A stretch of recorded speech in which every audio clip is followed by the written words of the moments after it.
Hello guys, कैसे हैं आप सब लोग। लेवल अप की एपिसोड 81 के साथ हाजिर हूँ।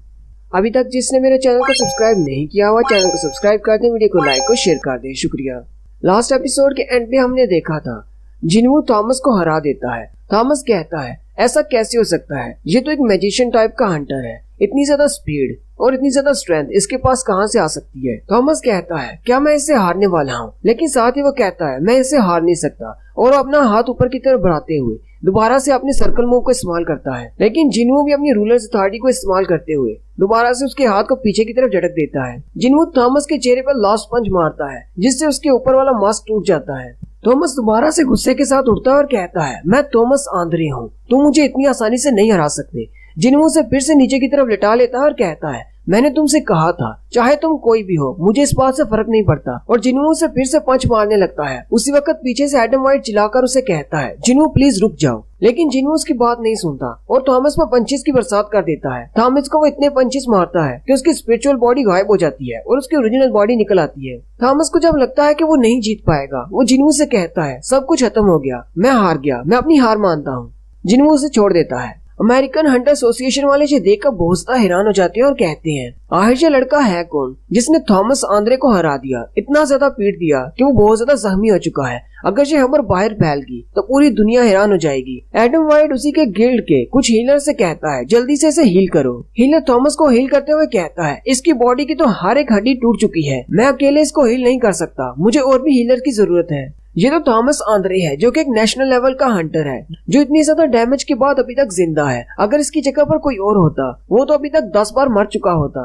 एसोसिएशन वाले सारे हंटर्स को चेकअप करते हैं और कहते हैं यहाँ पर तो कोई भी नहीं मरा, बस कुछ जख्मी हुए हैं। उसी वक्त एक ऑफिसर आता है और एडम वाइट से कहता है यहाँ पर देखे डांगसू सांस नहीं ले रहा, डांगसू मर चुका है और हमें जिनवू का भी कुछ पता नहीं, वो भी यहाँ से जा चुका है। नेक्स्ट सीन में जिनवू को दिखाते हैं जो कि कोरिया में बैठा होता है एक बिल्डिंग के ऊपर। जिनवू कहता है मैंने बीरू के साथ शैडो एक्सचेंज किया है ताकि बीरू अमेरिका जाकर जिन्हों को हील कर सके। साथ ही जिनवू के साथ एक शैडो सोल्जर होता है। जिनवू से कहता है मुझे लगता है कि तुम काफी दिनों के बाद कोरिया आ रहे हो, यहाँ से तुम्हें सारा व्यू जो नजर आ रहा है ये सियोल का है। वो शैडो सोल्जर जिनवू से कहता है माय किंग मुझे एक नाम दे। वो घुटने टेककर जिनवू के सामने बैठा होता है। असल में ये शैडो सोल्जर डांगसू का है। जिनवू से कहता है क्योंकि तुम बहुत ज्यादा लालची हो इसलिए मैं तुम्हें ग्रीड का नाम देता हूँ, आज के बाद तुम्हारा नाम ग्रीड होगा। डांगसू तुम्हें क्या लगता है, क्या तुम्हें ये नाम पसंद आया? ग्रीड जिनवू से कहता है थैंक यू मेरे किंग। साथ ही जिनवू से फिर से कहता है अपना सर जमीन पर रखो और जब तक मैं न कहूँ तब तक उठना मत, यही तुम्हारी सजा है। अगले दिन इंटरनेशनल गिल्ड कॉन्फ्रेंस स्टार्ट होने वाली है। जिनवू वहाँ पर दोबारा पहुँच जाता है।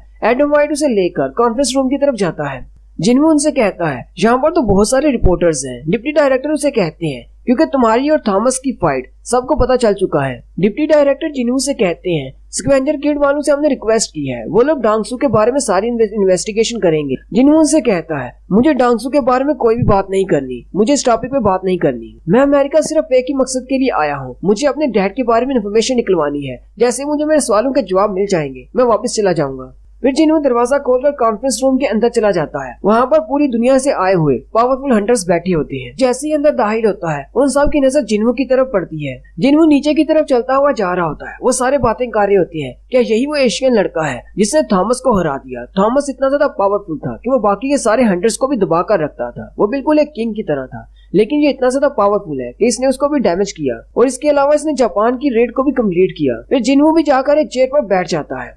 जैसी कॉन्फ्रेंस स्टार्ट होती है सबसे पहले एक डॉक्टर आते हैं जिसका नाम डॉक्टर बेल्जर होता है। डॉक्टर बेल्जर उन सबसे कहते हैं आप सबको इस बात का इल्म तो होगा कि अब गेट्स बहुत ज्यादा ओपन हो रहे हैं और इसके अलावा सिर्फ छोटे गेट्स नहीं बल्कि हाई रैंक के गेट्स ज्यादा ओपन हो रहे हैं और हाई रैंक के मॉन्स्टर्स निकल रहे हैं। लेकिन जो बात मैं आप लोग को बताने वाला हूँ वो आप में से बहुत सारों को नहीं पता होगी। बहुत सारे सिटीज ऐसे हैं जिनके ऊपर बहुत ही अनयूजुअल एक्टिविटी देखी गई है। डॉक्टर उनसे कहते हैं हमारे एटमॉस्फेयर में बहुत ज्यादा मैजिकल एनर्जी इकट्ठी हो रही है। मुझे इस बारे में नहीं पता कि ऐसा क्यों हो रहा है, लेकिन हम लोगों ने इस सारी मैजिकल एनर्जी को जो कि आसमान में इकट्ठी हो रही है एक नाम दिया है। हमने इसे मैजिस्फीयर का नाम दिया है। साथ ही वो पूरे दुनिया के मैप पर उन सबको बताते हैं कि बहुत सारे कंट्रीज ऐसे हैं जिनके आसमान में ये मैजिस्फीयर इकट्ठा हो रहा है। पूरी दुनिया में 9 कंट्रीज ऐसे हैं जिनके आसमान में मैजिस्फीयर अपीयर हुआ है और सबसे ज्यादा मैजिकल एनर्जी एक कंट्री में है जिसका नाम कोरिया है, साउथ कोरिया, सियोल में। साउथ कोरिया का नाम सुनते ही वो सारे जिनवू की तरफ देखना शुरू कर देते हैं और बहुत ज्यादा घबरा जाते हैं।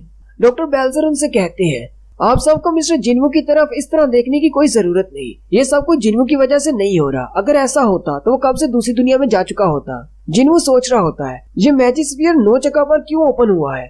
क्या इसका ताल्लुक 9 मोनार्च के साथ है? डॉक्टर बेल्जर उनसे कहते हैं, हमें इस सभी की वजह के बारे में नहीं पता, इसलिए हम लोग अभी तक इसका कोई हल नहीं निकाल पाए, लेकिन हम लोग आगे फ्यूचर में इसका कोई ना कोई हल निकाल लेंगे, इसलिए परेशान होने की जरूरत नहीं। उसी वक्त डायरेक्टर डेविड आगे बढ़ते हैं और डॉक्टर बेल्जर से कहते हैं, अगर आपकी प्रेजेंटेशन खत्म हो गई हो तो मैं यहीं से कंटिन्यू करना चाहूंगा, मुझे भी कुछ बताना है। डेविड उन सब से कहते हैं, मेरे पास एक अर्जेंट मैटर है जिसके बारे में इंफॉर्मेशन देना आप लोगों को बहुत ज्यादा जरूरी है, और मुझे ये बात करते हुए बहुत ज्यादा दुख महसूस हो रहा है, क्योंकि 2 हफ्ते पहले हमने एक नेशनल लेवल के हंटर क्रिस्टोफर रीड को खो दिया। ये बात सुनते ही सारे लोग आपस में बातें करना शुरू कर देते हैं। आखिर ऐसा कैसे हो सकता है? क्रिस्टोफर रीड एक नेशनल लेवल का हंटर था, उसे कौन मार सकता है? और वो फिर से जिन्वू की तरफ देखना शुरू कर देते हैं और कहते हैं, अगर ये थॉमस को हरा सकता है, जो कि सारे नेशनल लेवल हंटर्स में सबसे ज्यादा पावरफुल है, तो ये रीड को भी मार सकता है। डेविड उन सब से कहते हैं, जिन्वू पर शक करने की कोई जरूरत नहीं है, हमारे पास पहले से एक सस्पेक्ट है जिस पर हमें शक है कि उसने क्रिस्टोफर को मारा है।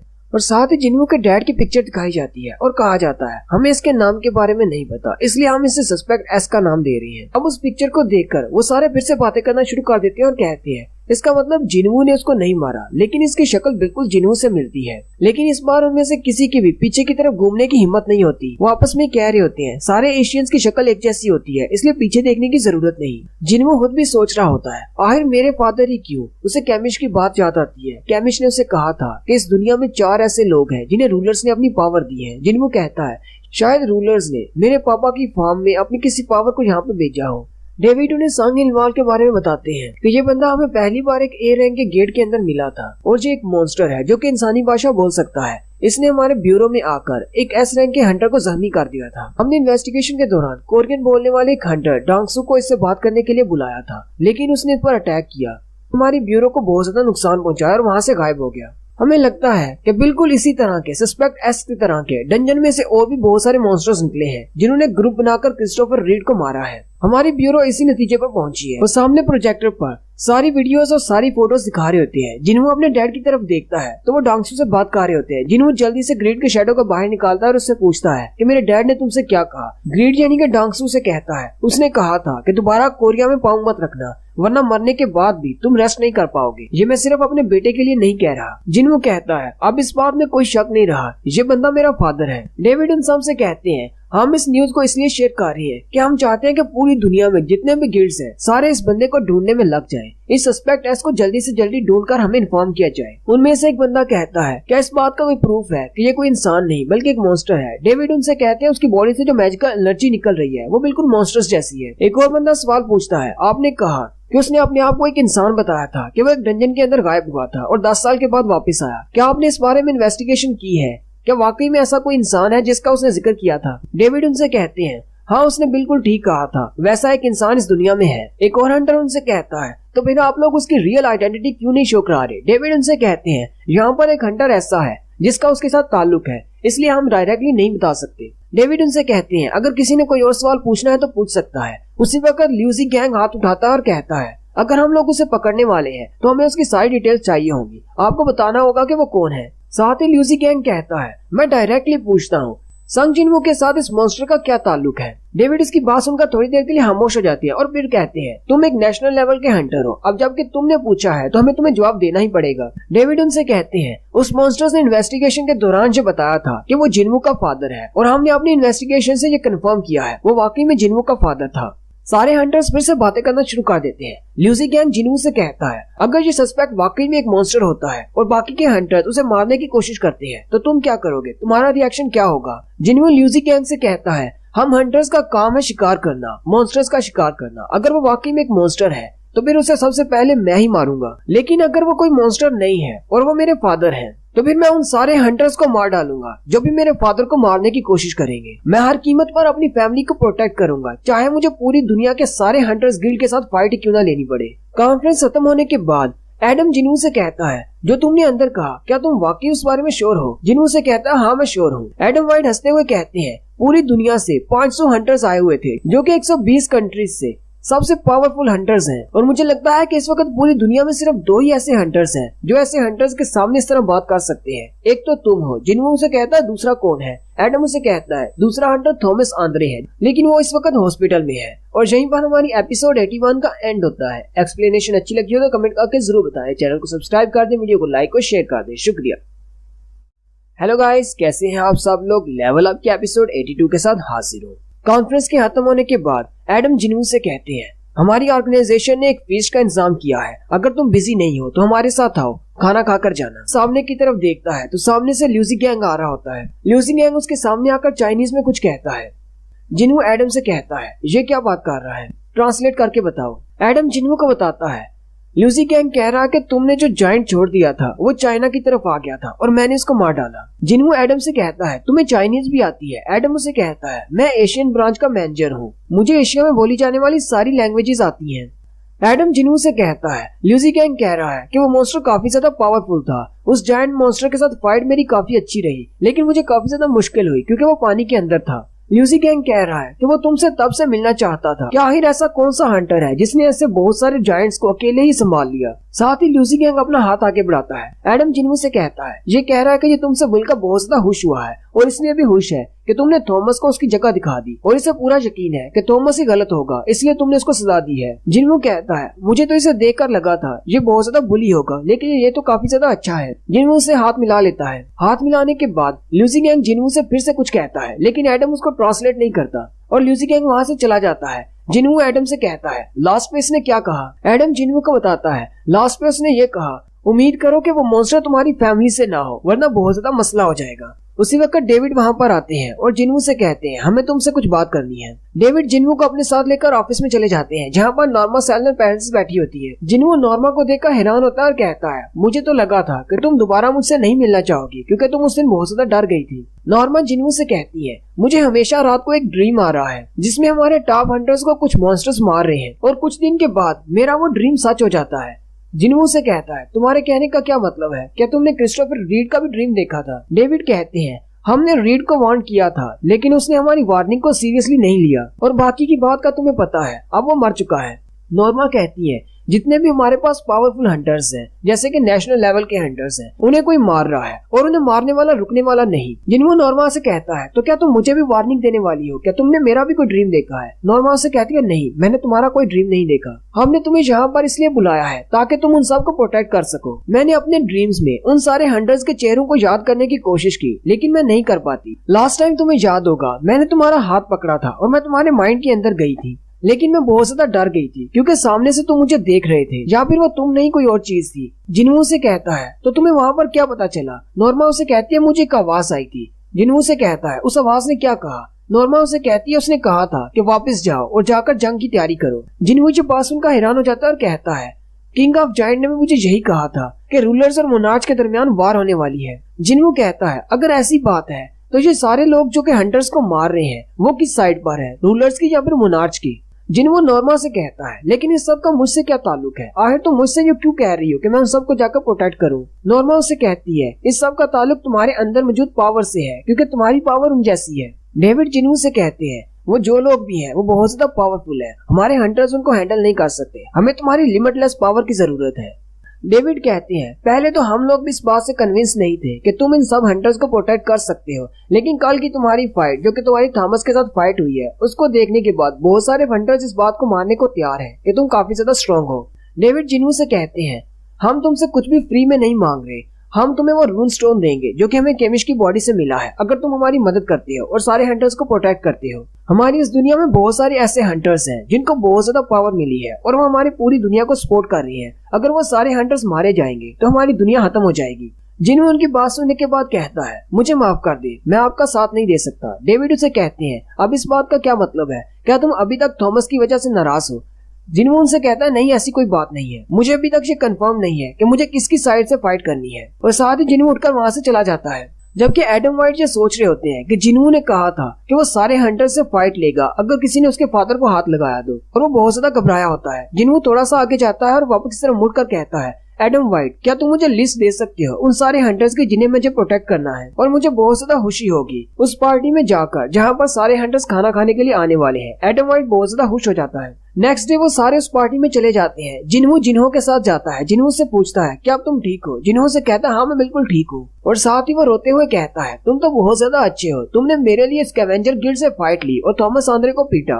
वहीं पर खड़े हंटर जिन्हों की तरफ देख रहे होते हैं और कहते हैं ये हमारे सामने खड़ा है, लेकिन हमें जरा भी महसूस नहीं हुआ, इतना ज्यादा पावरफुल शख्स हमारे सामने आकर खड़ा हो गया। उसी वक्त एक शख्स आगे बढ़ता है और कहता है मैं एक इंटरनेशनल कंपनी का सीईओ हूँ और हम मॉन्स्टर्स की डेड बॉडीज को खरीदते हैं जिससे हम लोग वेपन्स बनाते हैं। अगर आप लोगों को मुझसे बिजनेस करने में इंटरेस्ट हो तो आप लोगों की सारी डंजन से क्लियर की हुई डेड बॉडीज को हमारी कंपनी खरीदने को तैयार है, हम लोग आपके साथ बिजनेस करेंगे। जिन्हों उससे कहता है मेरा काम सिर्फ रेड्स को लीड करना है, बिजनेस के सारे मामलात मेरे वाइस चेयरमैन जिन्हों तय करते हैं, आप इससे बात कर सकते हैं। जिन्हों शख्स को लेकर साइड पे चला जाता है और कहता है वैसे हम लोग ऐसी जगह पर बिजनेस डील नहीं करते, लेकिन आपके लिए कर सकते हैं। फिर वो दोनों साइड पे चले जाते हैं। उसी वक्त एडम व्हाइट लिस्ट लेकर आते हैं और जिन्हों से कहते हैं ये उन सारे हंटर्स की लिस्ट है जो आपने मांगी थी। हमने इन सारे हंटर्स की रैंकिंग की है 1 से लेकर 10 तक। हमने टोटल 10 हंटर्स को शॉर्ट लिस्टेड किया है जिनको तुमने प्रोटेक्ट करना है, इन सब को खतरा है। जिन्हों एडम से कहता है तो तुम्हारे कहने का मतलब है ये सारे 10 के 10 हंटर्स ये बहुत ज्यादा पावरफुल है।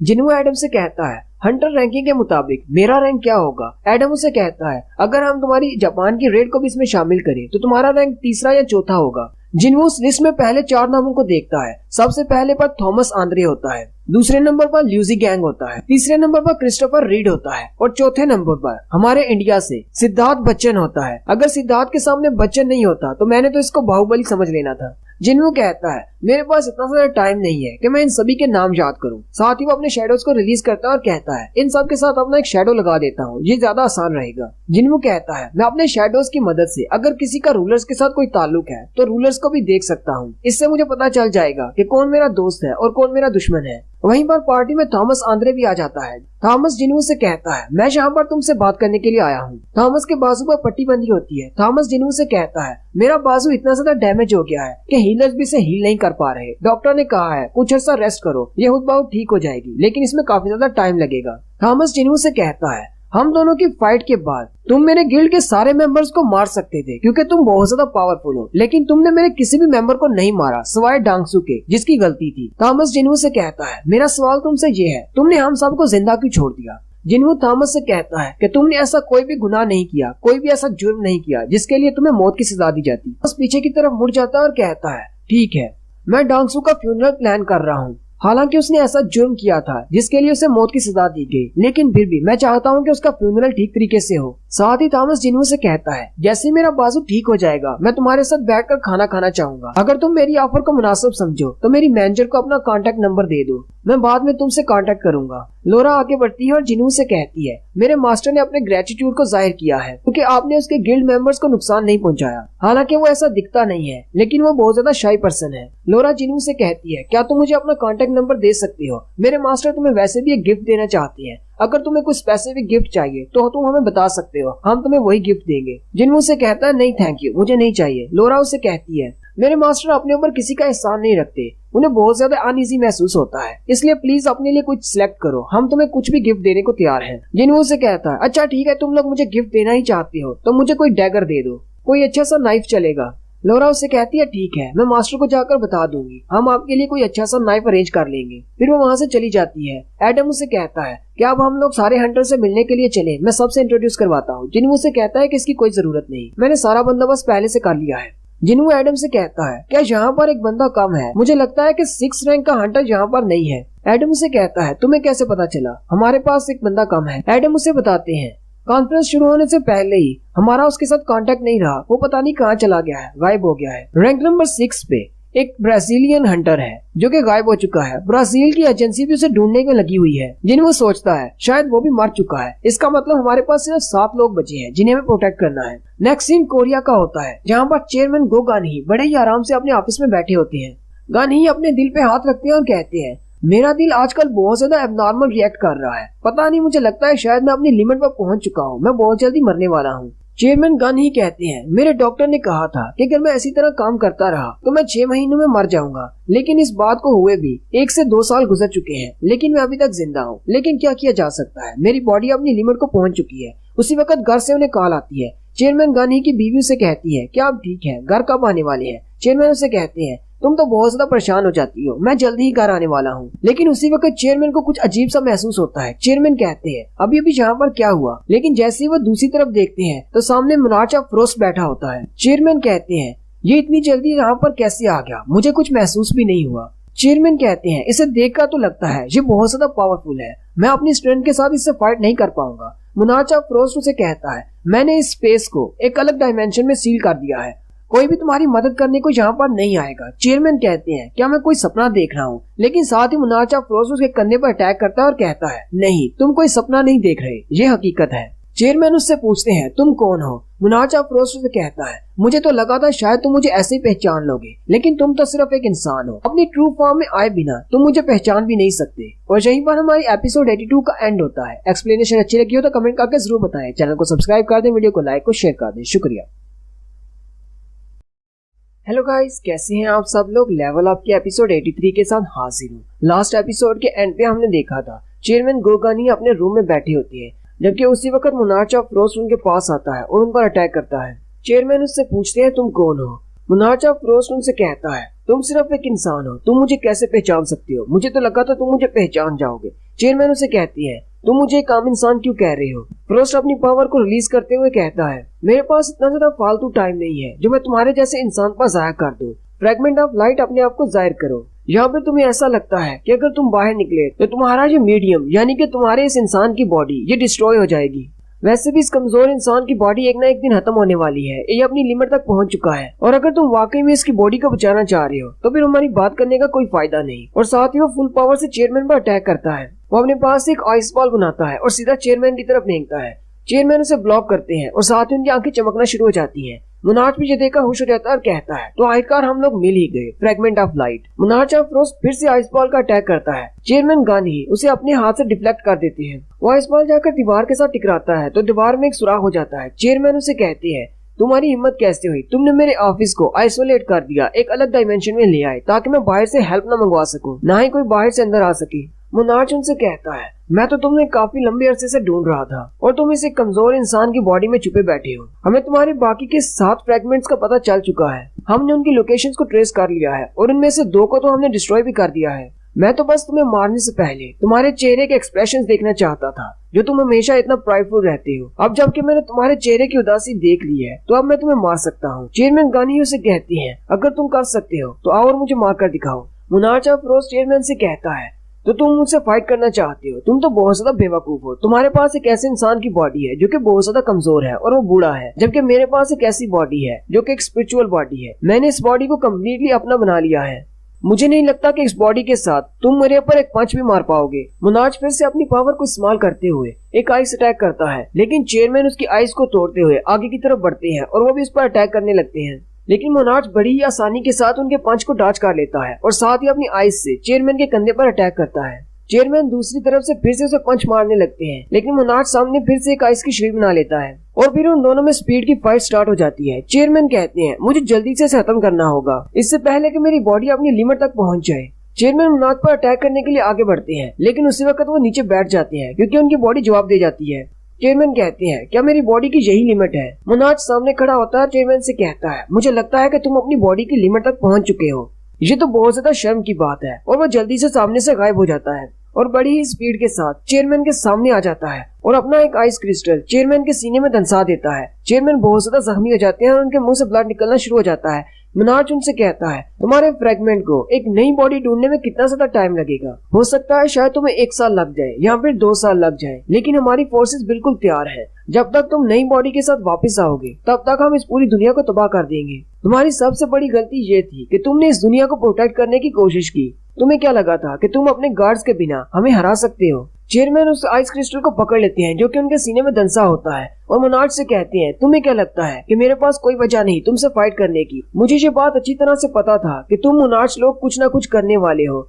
लेकिन तुम लोगों ने एक चीज को मिस कर दिया। मुनाज उसे कहता है ऐसी कौन सी चीज है जो मैंने मिस कर दी। चेयरमैन उस आइस क्रिस्टल को अपने सीने में और भी ज्यादा धंसाते हुए अपनी पावर्स को रिलीज करते हुए सामने वाली दीवार में क्रैक डाल देते हैं, जिससे मुनाज की डायमेंशन में एक सुराख हो जाता है। मुनाज भी ये देखकर हैरान हो जाता है। मुनाज ऑफ फ्रोस्ट चेयरमैन गोगानी से हंसते हुए कहता है तुमने तो मुझे मिस कर दिया।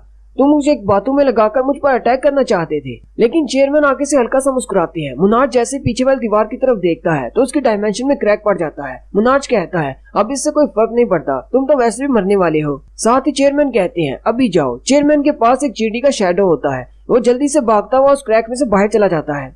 मुनाज भी उस शैडो को देख लेता है और कहता है ये तो एक शैडो सोल्जर था, एक सिंगल शैडो सोल्जर मेरा क्या बिगाड़ सकता है। लेकिन साथ ही मुनाज बहुत ज्यादा हैरान हो जाता है और कहता है कहीं ये शैडो मुनाज का शैडो तो नहीं, अगर ये यहाँ पर है तो वो भी यहाँ पर आ सकता है। और वो जल्दी से उसके पीछे भागता है ताकि उस चींटी को मार सके। वो भागते हुए उसे पकड़ लेता है और उसे पंच मारता है, लेकिन उसी वक्त आगे से जिन्हू निकल आता है और मुनाज के हाथ को रोक लेता है। जिन्हू जल्दी से मुनाज अफरोज को गले से पकड़ लेता है और उसे कहता है कौन हो तुम? क्या तुम एक आई सेल्फ हो या तुम एक हयाकी हो? मुनाज अफरोज जिन्हू से कहता है तुम्हारे पास तो काफी सारे शैडो सोल्जर्स हैं, मुझे महसूस हो रहा है जब तुमने इतने ज्यादा सोल्जर्स को इकट्ठा कर लिया है तो तुम हमारे साथ क्यों नहीं आए? जिन्हू को उसकी किसी भी बात की समझ नहीं आ रही होती, जबकि जिन्हू को उसी आई सेल्फ की याद आ रही होती है जिसकी बॉडी को वो शैडो नहीं बना पाया था।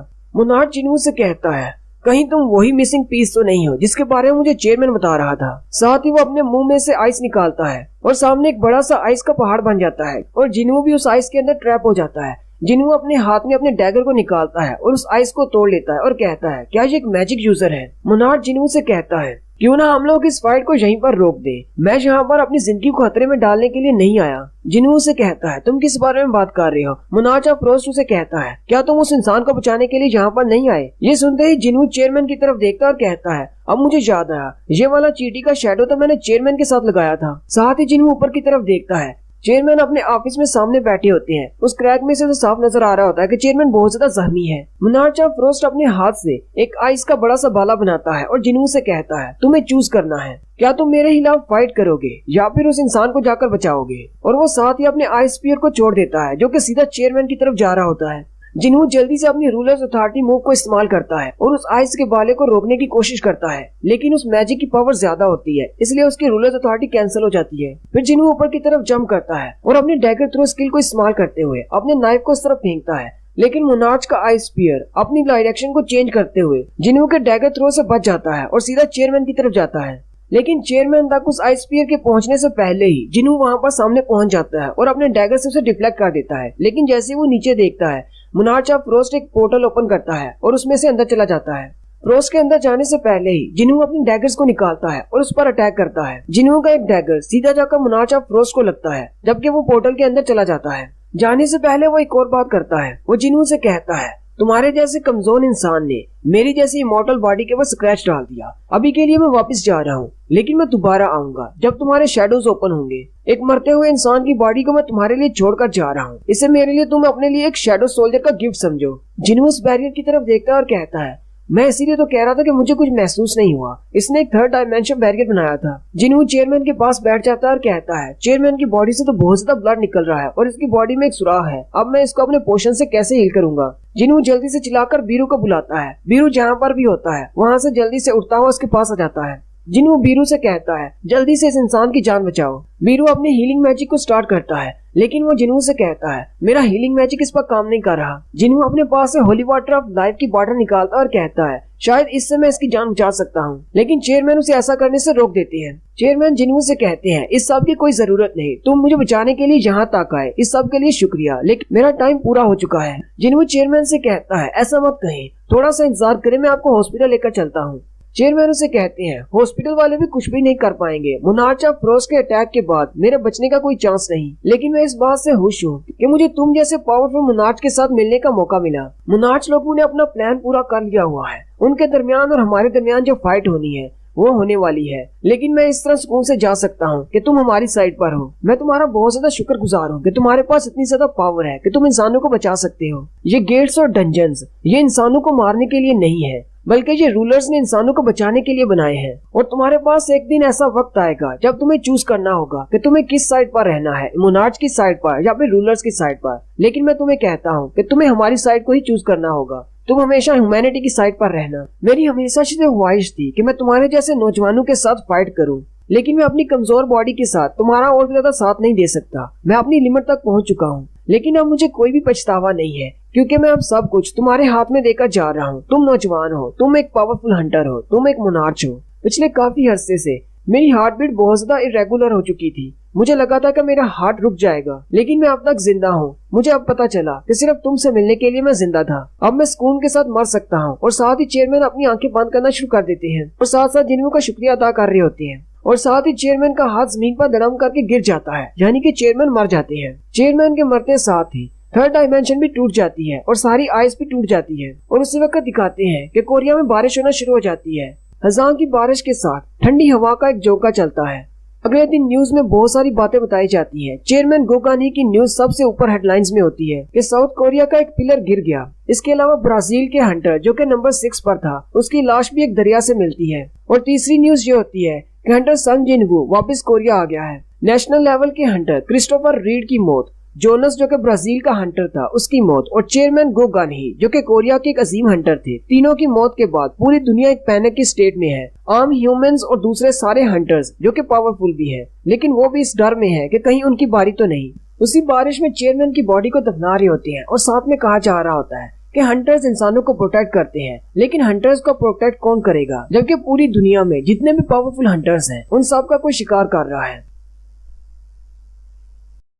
हेलो गाइस, कैसे हैं आप सब लोग। लेवल अप के एपिसोड 84 के साथ हाजिर हूँ। लास्ट एपिसोड के एंड पे हमने देखा था चेयरमैन गोगानी मर जाते हैं और उनका दफनाने के लिए सारे लोग बारिश में ही चले जाते हैं। जिन्हू वहीं पर खड़ा होता है, जबकि जिन्हू के पास मिस्टर वूजिन खड़े होते हैं जो कि रो रहे होते हैं। जिन्हू उनसे पूछता है कि आप ठीक हैं। मिस्टर वूजिन जिन्हू से कहते हैं मेरी हालत कुछ ठीक नहीं है, चेयरमैन की मौत का मुझे बहुत ज्यादा सदमा लगा है। मिस्टर वूजिन जिन्हू से कहते हैं जिस मॉन्स्टर ने चेयरमैन को मारा है क्या वो इतना ज्यादा पावरफुल था कि तुम उसको नहीं मार पाए। जिन्हू कहता है जब मैं वहाँ पर पहुँचा तो वो मॉन्स्टर पहले ही चेयरमैन को मार चुका था।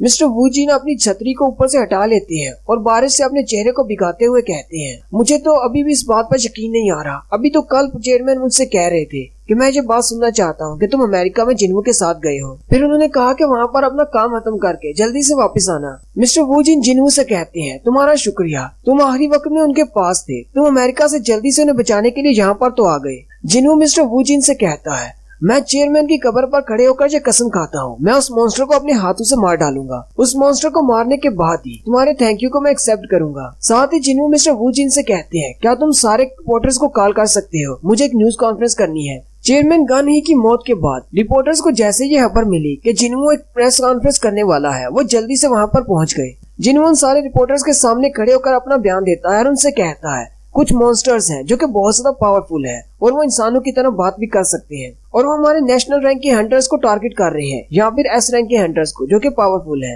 हमारी दुनिया के बहुत सारे ऐसे हंटर्स हैं जिनसे वो बहुत ज्यादा स्ट्रॉन्ग है और वो किसी को भी मारने से झिझकते नहीं। एक रिपोर्टर जिन्हू से कहता है उन मॉन्स्टर से तुम्हारा क्या मतलब है। चेयरमैन गानही को क्या उनमें से किसी एक मॉन्स्टर ने मारा है। जिन्हू से कहता है हाँ बिल्कुल, इन मॉन्स्टर्स के पास ऐसी मैजिकल पावर्स हैं जिससे वो अपने लिए एक थर्ड डायमेंशन क्रिएट कर सकते हैं जिससे आप ना तो बाहर जा सकते ना ही कोई बचाने के लिए अंदर आ सकता है। तो पूरी दुनिया में वो हंटर्स जिन्हें लगता है कि वो इन मॉन्स्टर्स का शिकार बन सकते हैं और वो कमजोर हैं, मैं उनके लिए यही कहूंगा कि वो अपने दोस्तों के साथ रहे जो उन्हें प्रोटेक्ट कर सकते हैं। और वो वाले सारे हंटर्स जिनके पास उनके दोस्त नहीं है जो कि उनकी हिफाजत करने वाले हों, वो मुझसे राब्ता कर सकते हैं, मैं उनकी हिफाजत करूंगा। नेक्स्ट सीन एक अंडरग्राउंड डंजन का होता है जहाँ पर बाकी के सारे मुनार्च इकट्ठे होते हैं। वहाँ पे टोटल 5 मुनार्च होते हैं। मुनार्च ऑफ फ्रोस्ट बाकी के सबको बताता है कि जब मैं फ्रेगमेंट ऑफ लाइट को मारने के लिए गया तो मुझे वहाँ पर शैडो मुनार्च के सामना करना पड़ा। योगोमोटो से कहता है तुमने तो कहा था कि शैडो मुनार्च की पावर इतनी ज्यादा है कि कोई भी इंसानी बॉडी उसे अपने अंदर कंटेन नहीं कर सकती,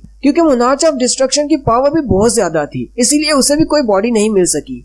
फ्रोस्ट मुनार्च उन लोगों से कहता है मैंने अपनी आंखों से उसे देखा है, वो शैडो मुनार्च ही था, वो हमारे लिए इन ब्रिलियंट लाइट से भी ज्यादा खतरे की बात है। मुझे लगता है कि पहले हमें उससे निपटना होगा, मैं उससे निपटने के लिए तैयार हूँ, क्या तुम लोग मेरी मदद करोगे। मुनार्च ऑफ आयरन बॉडी उसे कहता है शैडो मुनार्च के साथ पंगा लेना खुदकुशी करने के बराबर है। तुम ये बात अच्छी तरह से जानते हो कि 9 मोनार्च में से सबसे ज्यादा पावरफुल शैडो मोनार्च है, क्यों ना हम लोग मोनार्च ऑफ डिस्ट्रक्शन के वापस आने का इंतजार करें। मोनार्च ऑफ फ्रोस्ट कहता है हमारे पास वैसे तो इतना ज्यादा टाइम नहीं है, लेकिन हम लोग क्या कर रहे हैं, सिर्फ इंतजार कर रहे हैं कि कब ड्रैगन किंग वापस आए। हम भी मोनार्च हैं, हम भी पावरफुल हैं। शैडो मोनार्च को हराने का हमारे पास सिर्फ यही एक मौका है। अभी वो इंसानी बॉडी में है, वो कम्प्लीटली शैडो मोनार्च नहीं बना। अगर तुम सब लोग मेरी मदद करोगे तो मैं उसको हरा दूंगा और उसे वापस नथिंगनेस में भेज दूंगा। मोनार्च ऑफ आयरन बॉडी उसे कहता है मैं तुम्हारा साथ नहीं दूंगा।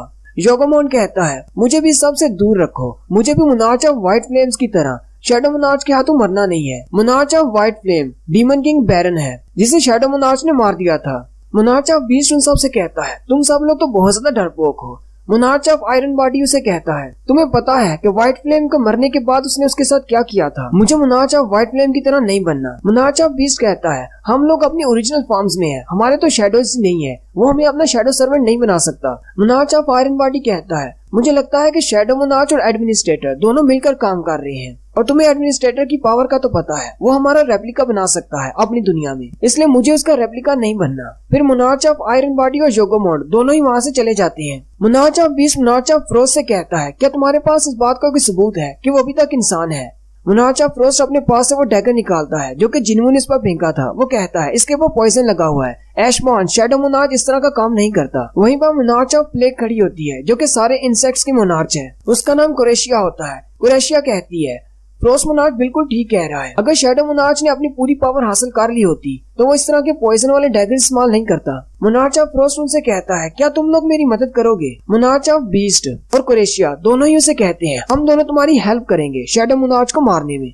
नेक्स्ट सीन जिन्वू का होता है। जिन्वू एक बिल्डिंग के ऊपर खड़ा होता है और कहता है, मैं मोनार्च की पावर को सेंस नहीं कर सकता, इसलिए मेरे शैडोज वाला तरीका इस्तेमाल नहीं हो सकता। जिन्वू कहता है, जब मेरी उसके साथ फाइट हुई थी तो मुझे उसके साथ उसका शैडो नजर नहीं आया, उसने कहा था कि वो अपनी ओरिजिनल फॉर्म में है। जिन्वू कहता है, लेजिया ने मुझसे कहा था, द मोनार्च ऑफ बिगनिंग ने, कि रूलर्स और मोनार्च की बॉडी स्पिरिचुअल फॉर्म में होती है, इसलिए मैं उनके शैडो सोल्जर्स नहीं बना सकता। जिन्वू कहता है, अगर उनके शैडोज नहीं होते तो इसका मतलब मैं उनको ट्रैक नहीं कर सकता। साथ ही जिन्वू कहता है, इस बात से कोई फर्क नहीं पड़ता क्योंकि मैं एक हंटर हूँ, मैं अपने शिकार को कभी भी नहीं छोड़ूंगा। नेक्स्ट सीन हंटर एसोसिएशन का होता है। चेयरमैन की खाली कुर्सी पड़ी होती है जबकि सारे के सारे ऑफिसर वहीं पर बैठे होते हैं। वो सारे आपस में बहस कर रहे होते हैं कि अब चेयरमैन की कुर्सी पे नया चेयरमैन कौन बैठेगा, हमें कोई ना कोई तो ढूंढना होगा। उनमें से एक मेंबर कहते हैं, चेयरमैन गोगानी एक एस रैंक के हंटर थे जिसकी वजह से वो बहुत सारे हंटर्स को कंट्रोल कर सकते थे और बहुत सारे हंटर गिल्ड उनसे डरते भी थे। अब जबकि चेयरमैन गोगानी नहीं रहे तो अब 5 बड़े गिल्ड्स जो कि कोरिया के बड़े गिल्ड्स हैं,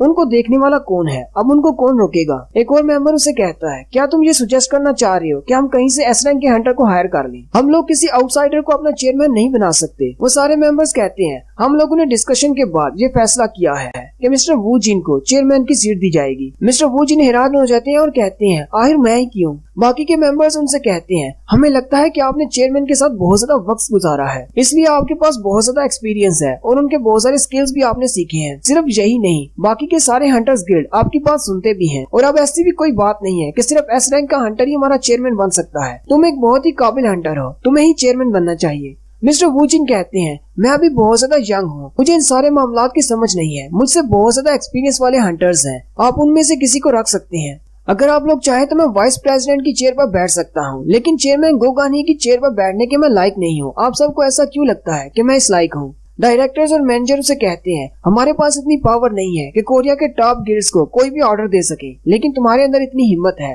लास्ट टाइम तुमने उन सबको इकट्ठा कर लिया था जब डबल डंजन लेयर का इंसिडेंट हुआ था। इसके अलावा तुमने व्हाइट टाइगर गिल्ड के मास्टर और डांगसू के दरमियान फाइट को भी रोका था। इसके अलावा बहुत सारे गिल्ड्स के साथ तुम्हारे कनेक्शंस हैं, इंटरनेशनल और नेशनल दोनों ही। इसके अलावा जिन्वू के साथ भी तुम्हारा क्लोज रिलेशन है, वो भी हमारे बहुत ज्यादा काम आएगा। हम तुम्हारे ऊपर अपने फैसले को थोप नहीं रहे, तुम अपनी मर्जी से इस कुर्सी पर बैठ सकते हो जब तुम्हारा दिल चाहे। मिस्टर वू जिन मान जाते हैं और वो हंटर एसोसिएशन के नए चेयरमैन बन जाते हैं। नेक्स्ट सीन यूनाइटेड स्टेट्स में स्क्वेंजर गिल्ड का होता है। थॉमस आंद्रे लोरा के साथ बीफ ऑफ ब्लॉक की तरफ जा रहा होता है जहाँ पर उसने स्पेशल इक्विपमेंट्स रखे हुए हैं।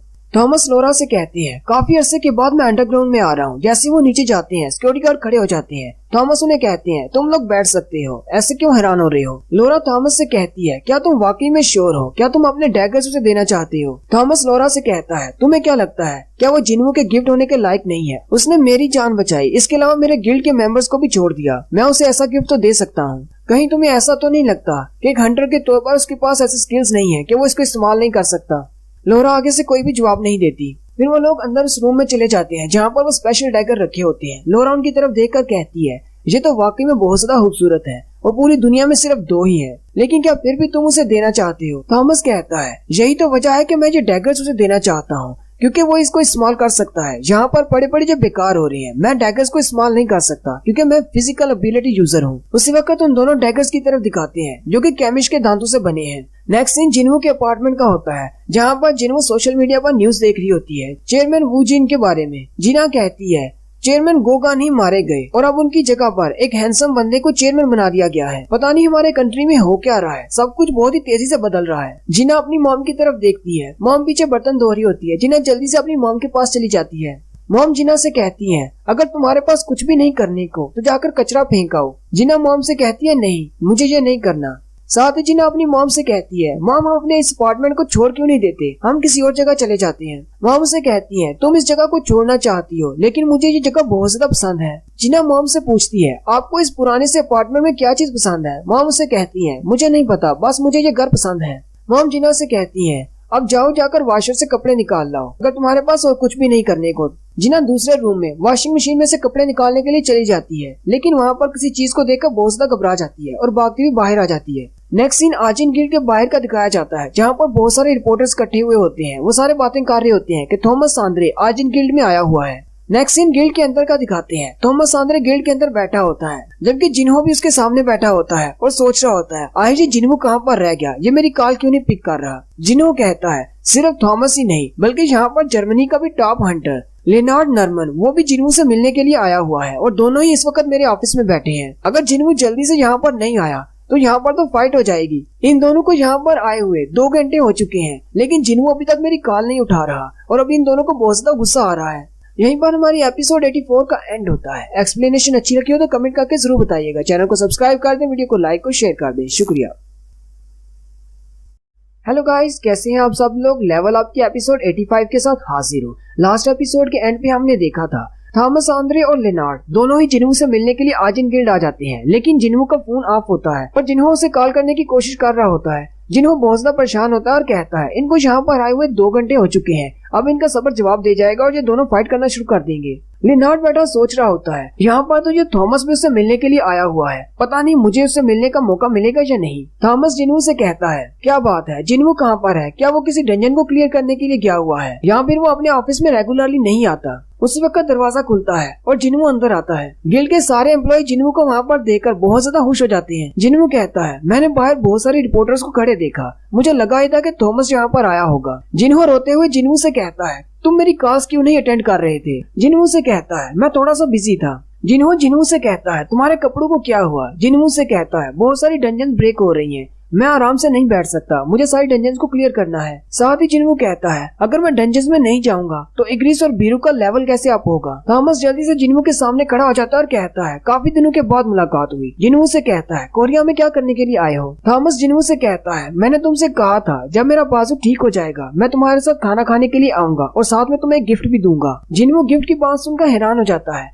थॉमस उसे कहता है तुम्ही ने तो कहा था कि तुम्हें एक डैगर गिफ्ट में चाहिए, यहाँ पर गिफ्ट देना मुनासिब नहीं, चलो किसी होटल वगैरह में चलते हैं, वहाँ पर जाके तुम्हें गिफ्ट देता हूँ। जिन्हो वहीं पर बैठा सोच रहा होता है आखिर ये कौन सा डेंजरस आइटम गिफ्ट में देने वाला है, कहीं वो कोई बॉम्ब तो नहीं। साथ ही जिन्हो लेनार्ड की तरफ देखता है और कहता है तुम कौन हो। लेनार्ड खड़ा हो जाता है और उसे कहता है मेरा नाम लेनार्ड नॉर्मन है और मैं जर्मनी का हंटर हूँ। उसी वक्त थॉमस उसके सामने खड़ा हो जाता है और कहता है चलो हम दोनों बाहर जा रहे थे। लेनार्ड भी उनके पीछे पीछे चल पड़ता है। थॉमस उसे कहता है तुम हमारे पीछे कहाँ पर आ रहे हो। लेनार्ड उसे कहता है मैं भी यहाँ पर 2 घंटे से इंतजार कर रहा हूँ, मुझे लगता है कि मुझे भी तुम्हारे साथ ही चलना चाहिए। थॉमस उसे कहता है अभी हम लोग जिस बारे में बात करने वाले हैं वो एक टॉप सीक्रेट है, तुम हमारे साथ नहीं आ सकते, तुम यहीं पर बैठकर और ज्यादा इंतजार करो। फिर थॉमस जिन्हो को अपने साथ लेकर आगे चल पड़ता है। नेक्स्ट सीन एक होटल का होता है। थॉमस और जिन्हो एक होटल में जाकर बैठ जाते हैं। थॉमस अपने बंदे को इशारा करता है और कहता है तुम्हें अंदाजा नहीं मैंने कितना ज्यादा इंतजार किया है कि कब कोई मेरे इन डैगर्स को इस्तेमाल कर सके। जिन्हो उसे कहता है कौन से डैगर्स हैं ये। थॉमस उसे कहता है तुम्हें इनकी पावर्स को महसूस करना होगा।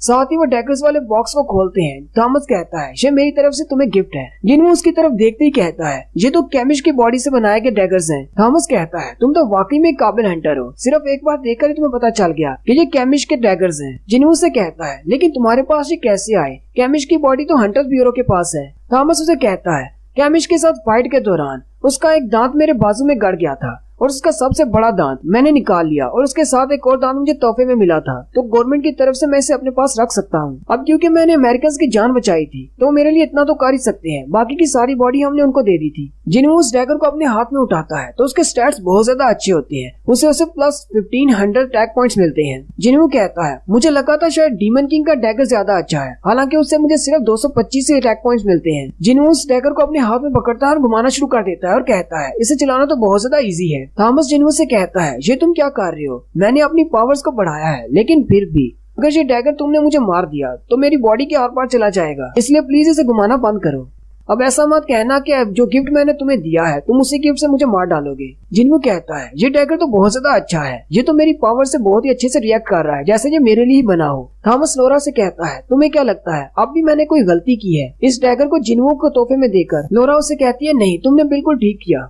थॉमस जिन्हू से कहता है तुम मेरे तोहफे के बारे में क्या कहना चाहोगे? जिन्हू से कहता है क्या वाकई में ये मैं फ्री में रख सकता हूँ? थॉमस उसे कहता है ये मुझे जिंदा छोड़ने और मेरे गिल्ड वालों को ना मारने के लिए तुम्हारे लिए गिफ्ट है, तुम इसे फ्री में रख सकते हो। जिन्हू थॉमस से कहता है ठीक है मैं इसे रख लेता हूँ। थॉमस भी खुश हो जाता है। उसी वक्त उन दोनों को कुछ अजीब महसूस होता है। बाहर का सीन दिखाते हैं, सारे कोरियंस ऊपर की तरफ देख रहे होते हैं। आसमान में एक बड़ा सा एस रैंक का गेट ओपन होता है। जिन्हू कहता है जो डॉक्टर बेल्जर ने कहा था कि साउथ कोरिया के ऊपर बहुत ज्यादा मैजिकल एनर्जी इकट्ठी हो रही है, क्या वो गेट ओपन हो गया? थॉमस ऊपर की तरफ देखता है और कहता है मुझे तो यकीन नहीं हो रहा, मैंने अपनी जिंदगी में पहली बार इतना बड़ा गेट देखा है। ये तो उस गेट से भी ज्यादा बड़ा है जिसमें से केमिस्ट बाहर निकला था। बहुत सारे लोग नीचे खड़े उसकी पिक्चर्स बना रहे होते हैं और रिपोर्टर्स इस बारे में रिपोर्ट कर रहे होते हैं कि दुनिया की हिस्ट्री में पहली बार इतना बड़ा गेट ओपन हुआ है। ये गेट इतना ज्यादा बड़ा है कि साउथ कोरिया से बल्कि दूसरे शहरों से भी इसको देखा जा सकता है। नेक्स्ट सीन में डॉक्टर बेल्जर एक इंटरव्यू दे रहे होते हैं और वो कहते हैं मैंने कुछ दिन पहले भी ये बात बताई थी कि बहुत सारे कंट्रीज के ऊपर मैजिस्फीयर इकट्ठा हो रहा है और आज ये सियोल के ऊपर एक गेट ओपन हुआ है। सिर्फ यही नहीं, बहुत सारे कंट्रीज में भी ये ओपन होगा, तकरीबन 9 जगह पर। रिपोर्टर उसे कहता है तो आपके कहने का मतलब है और भी बहुत सारे कंट्रीज में इस तरह के गेट्स ओपन होंगे? डॉक्टर बेल्जर उसे कहते हैं यही बात तो मैं कर रहा हूँ। रिपोर्टर डॉक्टर बेल्जर से कहता है आप एक काफी लंबे अरसे से इन डंजन्स, गेट्स और मॉन्स्टर्स पर रिसर्च कर रहे हैं, आपने अपनी रिसर्च से क्या नतीजा निकाला है? अब हमारे सामने जो सिचुएशन है, हमें इस सिचुएशन में क्या करना चाहिए? डॉक्टर बेल्जर थोड़ी देर के लिए खामोश हो जाते हैं और फिर उसे कहते हैं हमें सिर्फ दुआ करनी चाहिए। जिन्हू काइसल के ऊपर बैठकर उस गेट में दाखिल होने की कोशिश करता है, लेकिन वो बहुत ज्यादा हैरान हो जाता है क्योंकि उस गेट के अंदर नहीं जा पाता। जिन्हू कहता है अब जबकि मैं इस गेट के अंदर नहीं जा सकता और ना ही मैं इस गेट को तोड़ सकता हूँ क्योंकि ये नॉर्मल नहीं है। अब जबकि ये गेट नॉर्मल नहीं है तो इसका मतलब इसके पीछे से जो भी मॉन्स्टर्स निकलेंगे वो भी नॉर्मल मॉन्स्टर्स की तरह नहीं होंगे जो कि बाकी की डंजन से निकलते हैं। चाहे इस गेट के अंदर से जो भी निकले, मेरे दोस्त और मेरी फैमिली इसी गेट के नीचे है, मुझे उन सबको प्रोटेक्ट करना है चाहे कुछ भी हो जाए। इस गेट से निकलने वाले मॉन्स्टर्स को नीचे नहीं जाने दूंगा। जिन्हू वहीं पर खड़ा होता है कि उसे मिस्टर वूजिन की कॉल आती है। मिस्टर वूजिन यानी कि चेयरमैन वूजिन की। चेयरमैन वूजिन जिन्हू से कहते हैं मुझे तुम्हारी आवाज साफ नहीं आ रही, क्या मैं तुम्हें दोबारा कॉल करूँ? जिन्हू कहता है नहीं, दोबारा कॉल करने की जरूरत नहीं, मैं इस वक्त हवा में बहुत ज्यादा ऊंचाई पर हूँ और मुझे लगता है कि आज के बाद मुझे आपको चेयरमैन वूजिन कहना होगा। चेयरमैन वूजिन उसे कहते हैं तुम जो मुनासिब समझे वो मुझे कह सकते हो। वैसे भी मैं इस बात से बहुत ज्यादा हैरान हूँ कि मुझे चेयरमैन बना दिया गया, हालांकि मैं इस पोजीशन के लिए फिट नहीं हूँ। जिन्हू चेयरमैन से कहता है मैंने आपसे जो रिक्वेस्ट किया था एरिया को स्कैन करने की, क्या वो रिक्वेस्ट पूरी की? मिस्टर वूजिन उसे कहते हैं हाँ, हम लोगों ने अपने सैटेलाइट्स की मदद से पूरे एरिया को स्कैन किया है लेकिन कहीं पर भी कोई नया गेट ओपन नहीं हुआ। जिन्हू ये बात सुनकर हैरान हो जाता है और कहता है क्या इस बड़े गेट के अलावा जैसे ही अपीयर हुआ था उसके बाद से कोई भी डंजन गेट अपीयर नहीं हुआ? जिन्हू कहता है इस बड़े गेट को ओपन हुए पूरे 3 घंटे हो चुके हैं और पूरे 3 घंटे में पूरी दुनिया में कोई भी नया गेट ओपन नहीं हुआ, ये कोई कोइंसिडेंस नहीं हो सकता। मिस्टर वूजिन जिन्हू को बताते हैं हम उस गेट के नीचे जितने भी लोग रहते हैं उन सबको यहाँ से निकाल रहे हैं, ज्यादा भगदड़ न मचे इसलिए हम स्टेप्स में ये काम करेंगे। मिस्टर वूजिन उसे कहते हैं इस दौरान तुम क्या करने वाले हो? जिन्हू कहता है मुझे नहीं पता कि कल क्या होने वाला है लेकिन मुझे अपनी तैयारी करना होगी। फिर वो हंटर एसोसिएशन के जिम्नेजियम में चला जाता है और बीरू को बाहर निकालता है। जिन्हू बीरू को अपना प्रैक्टिस पार्टनर बनाता है और दोनों प्रैक्टिस करना शुरू कर देते हैं। बीरू जिन्हू पर अटैक कर रहा होता है जबकि जिन्हू उसके अटैक से बच रहा होता है। जिन्हू बीरू का हाथ पकड़ लेता है और उसे कहता है मुझे लगता है कि तुम अपनी पूरी कोशिश नहीं कर रहे, मैं तुम्हारा किंग हूँ, ये सोचकर बैक ऑफ करने की जरूरत नहीं। बीरू जल्दी से पीछे जाकर बैठ जाता है और कहता है मेरे किंग, मैं आप पर हाथ कैसे उठा सकता हूँ? जिन्हू से कहता है कोई बात नहीं, मैं तुम्हें अलो कर रहा हूँ, मुझे प्रैक्टिस करनी है। तो तुम ये बात अच्छी तरह से जानते हो, सिर्फ अकेले तुम ही इतने ज्यादा स्ट्रॉन्ग हो जो मेरे साथ प्रैक्टिस कर सकते हो। जिन्हू से कहता है चलो फिर स्टार्ट करते हैं। बीरू के लेवल के बारे में बताया जाता है। बीरू का लेवल मैक्स पर पहुंच चुका है, यानी उसे प्रमोशन मिलने वाली है। बीरू और जिन्हू फिर से अपनी प्रैक्टिस स्टार्ट कर देते हैं। जिन्हू बीरू के अटैक को ब्लॉक करते हुए उसे कहता है जब से तुम कमांडर बने हो तुम्हारी स्ट्रेंथ काफी ज्यादा बढ़ गई है, लेकिन क्या तुम्हें एक बात का पता है, आर्मी में सिर्फ एक ही कमांडर होता है। एक बार इग्रिस और ग्रीड दोनों जनरल के रैंक पर पहुंच गए तो वो भी दोनों जल्दी से कमांडर बन जाएंगे।